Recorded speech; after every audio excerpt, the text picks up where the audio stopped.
हूँ रवि नारायण सेनापति।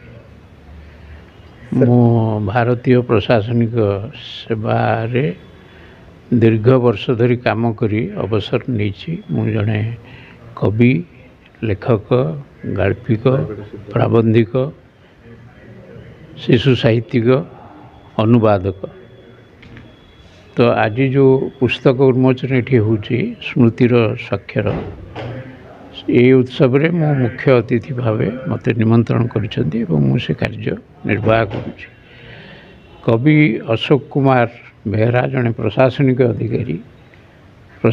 अधिकारी हेबा सहित तांको भितरे जो साहित्य सृष्टि करिवार सामर्थ्य अच्छी, जहाँ फल से ये कविता पुस्तकटी रचना करिसेंती। एटा तांकर प्रथम कविता पुस्तक हेले मध्य आमे आशा करुछु जे से भविष्य में आहुरी अधिक पुस्तक लिखि ओडिया साहित्य को समृद्ध करेंगे एवं विशेष भाव में तांकर गीति कविता मध्य कैसेट होगी प्रचारित होती। मु यही अवसर रे कवि को सादर शुभेच्छा और अभिनंदन जनाऊँगी। श्री पीताम्बर मिश्र गीतिकार आकाशवाणी जड़े शिशु साहित्यिक जड़े सारस्वत सेवक।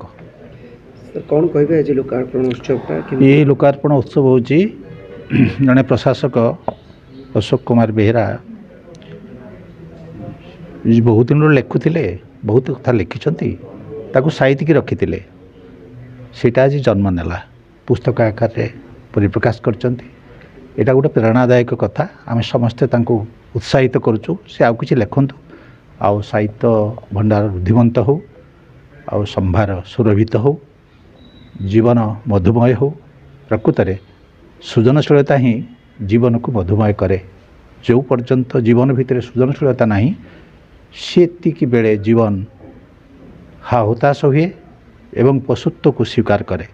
जहाँ भितर जीवन शैली रही सृजनशीलता रही से मानवीय मूल्यबोध को निश्चित भाव में अनुभव करे हम ठीक बाटे चले।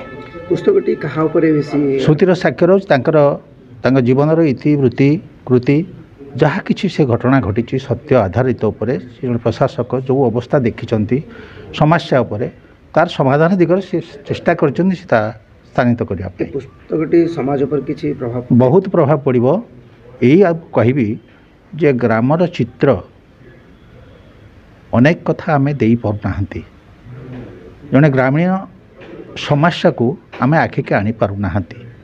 जड़े ऑफिसर है कि से जड़े साधारण प्रशासनिक ऑफिसर है जो समस्या भितर से जड़ित होकर रही से समस्यार गुण विकास करने तार ता प्रति समवेदना जणी तार केमती उपकार हो पार, समाज केमती आउ गोटे बाट को जापर, समाज भितर एकता आसीपर, प्रशासनिक तत्परता बढ़ी पार एवं समस्त विषय से बखाड़ी।